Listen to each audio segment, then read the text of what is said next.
Oh. Okay.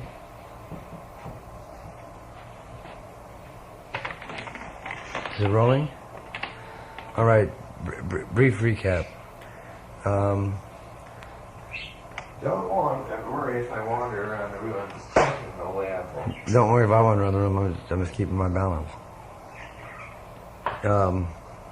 Okay. We begin with the sad tale of the death of Phil Ochs in the Chelsea Hotel, room 714, approximately 4 nights ago. And what's today's date about? I don't know, June 27th. So June 20. On the first day of summer, in 1975, Phil Ochs was murdered in the Chelsea Hotel, room 714, by Loot Train, who is now speaking. I killed Phil Ochs. The reason I killed him was because he was a sometimes genius, but he drank too much and was a boring old fart. And for the good of society's public and secret, needed to be gotten rid of. Because although he had brilliant ideas, i.e. an evening with Salvador Allende, and a couple of good songs like Crucifixion and Changes, he was no longer needed or useful because he was too embarrassing at parties, and the Rothschilds wouldn't want to know him, no matter how brilliant he was, because they couldn't hold a conversation, nor hold himself up. So, but he was very valuable to various causes, both political, religious, and artistic, for his name value. Everybody respects Phil Ochs no matter what he does, because he was always honest, and never once told a lie, always sang for free, still made a lot of money anyway. Yeah, it's probably cigars.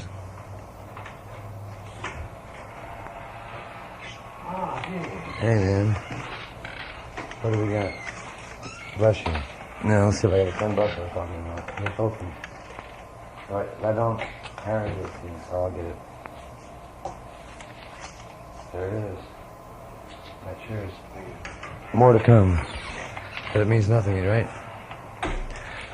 So, now I can talk. Hey, cigars. What do we get? We got Portofinos, Jamaican. Good enough. Out with these cancerous cigarettes that Harry Smith smoked. Harry was supposed to be a genius, since smoking chemicals into his lungs as compared. Why don't you have a cigar and don't inhale it? Change your life. Well, you can help it. I only smoke about half a cigarette. Don't worry about my. The Salem cigarette, you know, a brief description of the Salem cigarette. This is made of cheap tobacco, which is okay. Tobacco's okay, but the papers are treated with chemicals that cause cancer. The filter is a total chemical cancer. You get rid of cancer by doing that. If you like tobacco, smoke a good cigar without any wrapper or a pipe.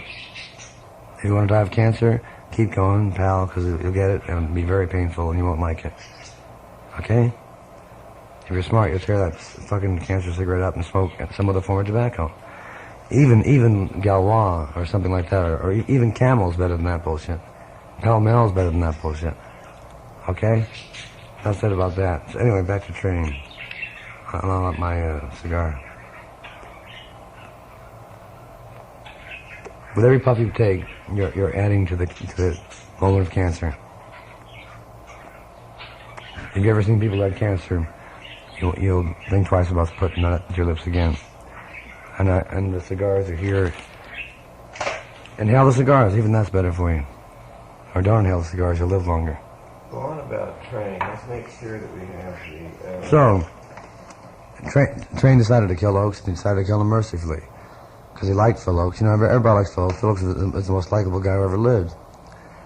Because he never wants to offend anybody, because he wants to attack society and be so nice that nobody want to kill him, which is how he survived the 60s. Writing songs like Cops of the World and writing the crucial specific songs, I Ain't Marching Anymore, White Boots Marching in a Yellow Land, The Marines have invaded the shores of Santo Domingo. All those songs that told the exact truth, while Dylan, in cowardly fashion, hid behind the images. After his third album. Remember? Sure. Okay. But Phil Ochs was an amateur in music, so he never made a good record, so he could be safely criticized for making bad records, so therefore don't play him on the radio. Phil Ochs was also smart enough to make bad records purposely so that they could have those use so they wouldn't kill him. He knew that he shouldn't become the Beatles, because if he ever did, then they would kill him, because he would be strong to stop the war, and the Pentagon and Colby and company would be more than happy to put a slug to his head at that point. But they'd hold off as long as he wasn't that dangerous, as long as only collegiate and anti-war, that was okay. So now the war's over. Now the real Phil Ochs can emerge safely without being killed. His name is Train. So Train kills Ochs in the Chelsea Hotel, walks out the door, and coincidentally there stands Bob Dylan. Ochs' friend, enemy, jealousy figure, rival in poetry, and in Ochs' opinion, sellout. So, sellout for the greatest writer of all time, number one, and the greatest sellout of all time, number two. Now, Dylan feels comfortable coming back to New York because he just wrote a very, very lovely album, and thinks that protects him from the art world. It takes him people like Harry Smith, but it doesn't take in Train. So Train, having gone as far as to just kill, well, Train was laying for Ochs in the bar, watching him come home drunk every night. The second night he was drunk at home, passed out in the living room. He went with a Bruce Lee shot, killed him painlessly. 1 split second he was dead. Didn't know anything about it. So goodbye, Phil Ochs, and good riddance. But he's still around for sale from Train if they want him. He can still appear in public and sing "I Ain't Marching Anymore" and get paid for it. As a matter of fact, he's about to make $15,000 in the next couple of weeks to doing just that, for cash value, strictly. Train does nothing for nothing. Everything now is hard cash online, and for the preservation of art and the help of artists. Period. The company's called Barricade. Barricade means protection, a barricade against the bullshit world. That anybody who's got real talent is given all the money, girls, boys, and tools they want to work, so that Harry Smith won't be bored, feel like he's not doing anything. Doctors will be in hand to cure him, and suicide pills are available also. At Eskimo number 8 is available, or better yet, get lots of booze, and Bruce Lee is available, which is the best way to die. Because you go out in bliss, and that's it. You don't want to be told about it. I always say, one of these days when I go out, get rid of me. That's very simple. Okay? So, in order to do this, Train had to do certain things, Train became Ochs' manager for the last couple of weeks of his life. I set up a couple of deals. One was with Hassan the Assassin, who was the best backgammon player in the world, supposedly, who has his own club called Knickers on 49th Street and 2nd Avenue, and who claims that he was taught backgammon in the womb of his mother and has been playing ever since, which is true. So in comes Paul Colby on the other end and asks the dying Phil Ochs, well, will you play my club? I'm re-upping the veterans, call the other end, I think you should play my club. Ochs, who doesn't want to sing anymore, has got no voice anymore, says, well, I'll play a club on one condition. If you can let anybody in the world that can beat me 3 times in a row in backgammon, I will play your club for 3 days for free. However, if I win, I want 3 nights of all the women in New York for free, and you pay for it. Colby thinks for a second and says, all right, you got a deal, let me get to the phone. He goes to the phone, calls Hassan. Hassan says immediately, yes, plus give Phil Ochs a message. I know your game, I understand your soul, I will destroy you. So it's done. The contract is signed, and then we agreed to meet on some night 2 weeks ago at Knickers, at his place, with his board and his dice. Ochs and Train together planned a great strategy of bringing 40 people in, Melvin Van Peebles and Perry Hensel and beautiful women and costumes for an assault at the stroke of midnight. 40 people storm into his place. Hassan is undisturbed, unimpressed. 3 girls have been instructed to seduce him and show their nipples while he's playing. Doesn't mean a thing. The first game, Ochs plays brilliantly. Nobody can beat him in the world. Hassan beats him by 1 point. Nobody could have beat him, but Hassan beats him. He's that good. At which point, Ochs decides, this guy is so good, he's a real artist, it's wrong to beat him. So in the middle of the second game, he turns the board over and says, all right, you won. Now give me 10 minutes, at which point he goes outside and starts to work on 3 girls he wants to fuck. Tries to get them to take their clothes off in public for the purpose of supposedly of distracting Hassan, who can't be distracted. All 3 refuse. Ochs says, well, one of his dying words, women are full of shit. You say you're an artist, but you won't even show your nipples, even though you showed your nipples at many parties I've seen you at. But here you are, this crucial moment in time, and you're afraid to let Hassan see your nipples. So fuck you. You're still my girlfriends. You're still my friends. But you're businesswomen. You're not artists. And they all shudder like butterfly. Oh no, we're artists. Well, if you're an artist, take off your clothes. You're not. Shut up. So he takes the prettiest girl, Jarrell, who's about to become the art editor of Time or People. They're deciding right now, and she would have done it, except she's about to get that job. That's her conflict. So Ochs says to her, well, you're a businesswoman, not an artist. Okay, God, I don't care. I'll still be your friend, but don't ever say artist to me again. And so they play the last game. Ochs throws that game too. Ochs is now bored with eating and wants Hassan to win the bet, get the publicity. Turns the board over and says, you won again. He says goodbye. Goes downtown and gets drunk at the Kettle of Fish. That's Ochs. Passes out in the Chelsea. Train's watching and waiting for the moment. Then a couple days later, then about 2 days later, Train kills him. About 2 days after that game. The day after that game, Dylan arrives in New York unexpectedly at the Chelsea Hotel on the 7th floor. Unexpectedly. Right? And just split the second time, and just at the point where he's walking down the hall, Train walks out the door having just killed Ochs. Train grabs Dylan by the collar and says, you listen, asshole, I could kill you as soon as look at you. You're the most boring man in the world because you were Shakespeare 25 and now you're dog shit. Dylan says, what about blood in the tracks? Train pulls back for a second. Well, a little more tender. Well, yes, that was very good. That was very good. But you're still full of shit. Plus, I can beat you at backgammon. At which point Dylan stands up and says, no, you can't. With the same authority. Because I'm the best in the world. And Train says, all right, let's make a deal. They go to a private room and make the following deal. It's called the rematch. In the rematch, Hassan and Ochs make the same trip. Hassan must beat Ochs 3 times in a row. This time, Train will figure it out and destroy Hassan. The reason he knows he can do that is because Hassan showed his first moment of fear to him when he called up and said, you can play Dylan. And Hassan stuttered, for a brief stutter, and said, well, wait a minute. If I play Dylan, I can't play him the same way I play you. I want the best of 5. At that point, Train knew that Hassan was through for good. Because whoever hesitates is lost. And on high numerology stakes. Hassan never should have said. Hassan was not impressed by 40 people, not impressed by a drunken binge, not impressed by Brendan Behan, not impressed by women fucking right in front of him, but was impressed by Dylan, which means he's through. So, on some Saturday night this summer, Hassan and Ochs will play, and Ochs will beat Hassan probably the first game, because he now has contempt for him, even though he's very helpful in the past. Contempt for his cowardice.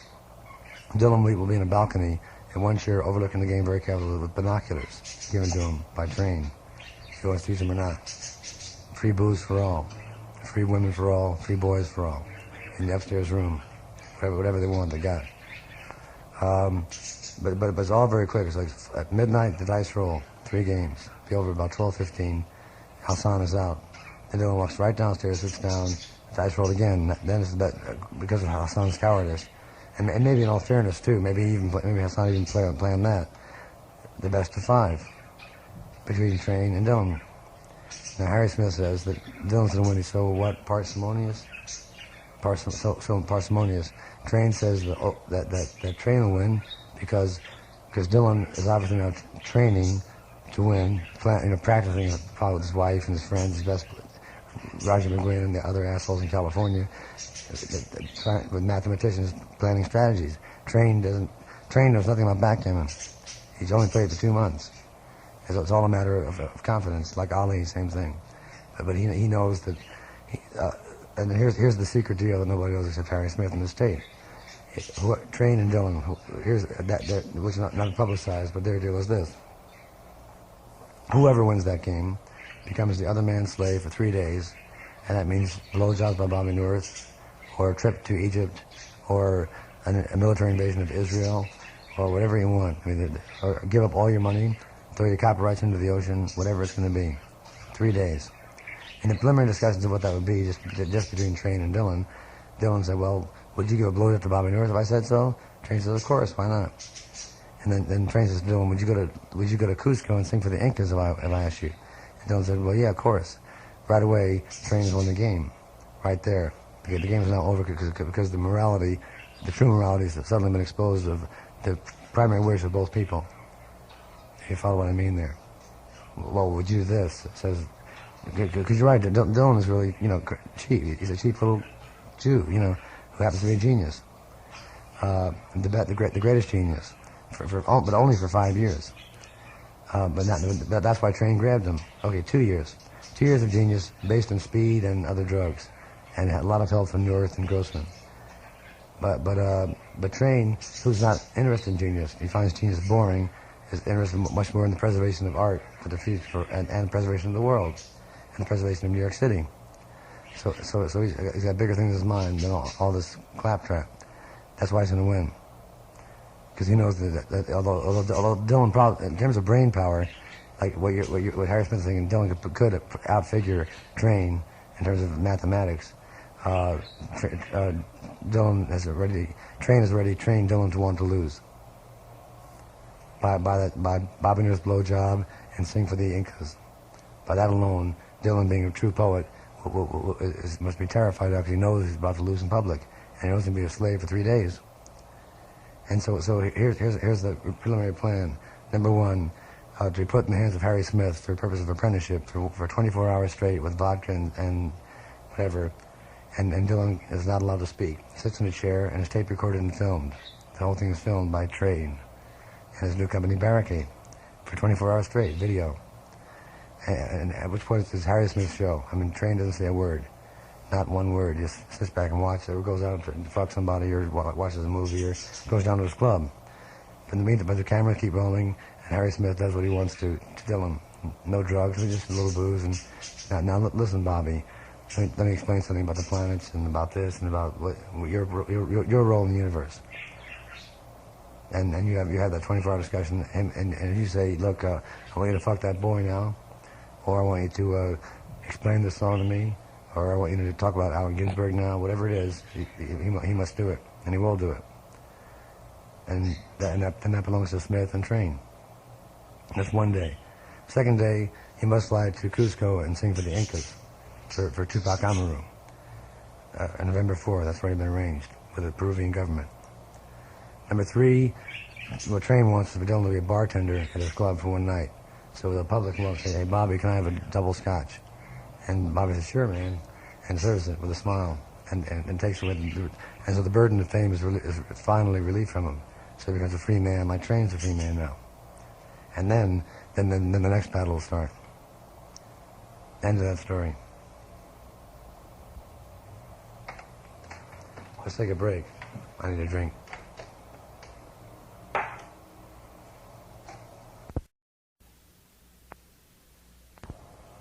Mr. Folkways is ready to record a new folk artist, Mr. Train.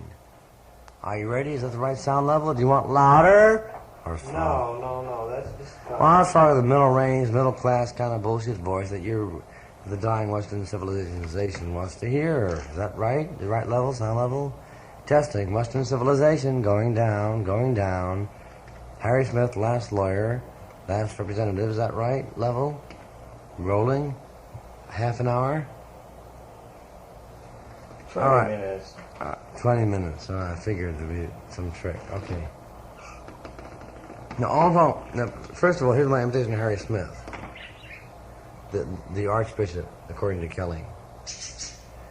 Well, today we were sitting around the Jimmy Days, Sheridan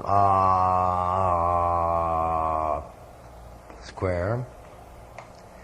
And we decided to get rid of these assholes, Pinochet and Lee and these other guys, Guzman from Chile, because it was me and Angel and Keiko from Japan. I was trying to hustle Dylan to get Dylan to Japan for humanitarian reasons, she claims, and I now believe. So I figured out in 1 minute how to overthrow Chile. My first thought was this. It was a silly thought. It was sophomore, but I'll just tell it just for the record, right? It was an open letter from Victor Hara to General Pinochet. Now, I'll tell you the quick sad story of Victor Hara, who was a friend of mine. He's 27 years old. He's the peace seeker of Chile. He was a communist. He made a lot of records. He believed in the new songwriting. He wrote plays. His wife was an English ballerina. He had a couple of kids. So when I was in Chile, he walked up to me one day cynically and said, "Hey, you're the North American protest singer, right? Phil Ochs, 1971 it was, September. Or no, June." I said, "Yeah, I really was, in fact, a socialist like he was. He was a communist, I was a socialist. Allende was a socialist." He said, "Well, why don't you come with me and sing to the workers up in the El Teniente mountains, the mines? Forget your bullshit public. Come and sing to the workers." He said cynically. I said, "Well, all right, Victor. I'd be happy to sing to the workers, show me where the workers are." He said, "Well, it'll be a long, tough trip. A long bus ride, a long train ride up the Andes. It's high altitude stuff. You might run out of breath." I said, "Look, I'm a heavy drinker, but I can take care of myself. You give me a couple of drinks, it's okay. I do the Chilean wine, Vina Cozina. It's okay with me, pal. Here's the bottle of wine. Let's get going, pal." Off we go. With asshole Jerry Rubin and assorted other assholes. So we zoom up the mountains. It takes about 10 hours. And he's right. When you get to the fucking El Teniente, all you got is like steps. Like start at the bottom of the mountain, like step up, about 3 miles up. The movie playing is Cecil B. DeMille's Greatest Show on Earth, 1952. This is 71, right? I said, "Where are we at?" And the gym was built by the CIA and the Anaconda Copper Company, this incredible high school gym with a basketball court. That's where we're playing. It's ridiculous, right? Olympic-sized pool below, basketball court above, 3,000 Chilean miners sitting on a basketball court waiting for Victor Hara, their communist singer, to sing for Allende, who just won, and this strange American weirdo with his two bearded friends, Jerry Rubin and Stu Albert. So Victor says, "Well, what are you going to sing, Felipe?" So cynical. So I said, "Well, look it, pal. I'm just going to sing I Ain't Marching Anymore. It's about American imperialism. It just covers 200 years in one couple of verses." He said, "That sounds pretty good." And I was saying, I'm going to say it now, about student protest. He said, "Well, we don't have student protests here in South America. We just have student protests with guns, I said, "I know, Victor, and fuck you, man. Cut it out. What the fuck do you want?" So he backs off. He said, "All right, I'll translate your goddamn songs. You sing a couple of verses, hold back, and I'll give a couple of Spanish words, and you sing a couple more like that." So we did that, right? And he sang his songs, I sang my songs. I didn't like him very much. He was like a poor imitation of Pete Seeger. He was like, Malvina Reynolds meets Pete Seeger. Cultural deprivation, I called it. So that night we slept in the same room. We didn't fuck or anything. We slept in the same room, and I was afraid of farting and stuff. I was drinking all the time, non-stop. It was embarrassing to me, but I slept in the same room with Victor Hara, and Jerry Rubin slept with Stu Albert that night. Next morning we get in another train, a bus, another 12 boring hours, and we split. Comes September 11, comes the coup, and Victor Hara, who it turns out is really a communist. He's not a singer, he's not a musician, he's a communist. He really is a member of the Communist Party. He believes what he's saying. Unlike Pete Seeger, unlike Woody Guthrie, unlike Bob Dylan, unlike Phil Ochs. He's the real article. He's not fucking around. He is a communist. He's a worker. His mother is a peasant. He was born on a farm. That's who he is, right? He's 27 years old, and he looks like pretty mature. But he doesn't give a shit. So the coup happens. Everybody knew the coup was going to happen, but nobody knew it would be bloody. They all assumed that Allende would be sent to the Bronx for a couple of years to cool off, and that was it, like in the Dominican Republic with that other guy, right? So, but Victor says, "Wait a minute." He said, "I'm a communist. I'm with the workers. I'm with the students. That's it." So he has. So as soon as the coup happens, he doesn't hide. He could have escaped in a plane flight, one plane flight away from safety. He says, no safety, no wife, no children. Where's the action? The action is at a place called the Technical University, the most communist place in Santiago. So he zooms right over there. And the students say, "Victor, asshole, get out of here, or they'll kill you, man. You're the known communist who supported... You're the Peter Yarrow of Eugene McCarthy of Chile. You better get out of town, or they'll kill you." Victor says, "Look, you don't understand. I'm a communist. I'm not a singer. I'm a communist. You're only a student. I'm only a singer, but I'm a communist." My role is to be here. So shut up. And now I'll sing.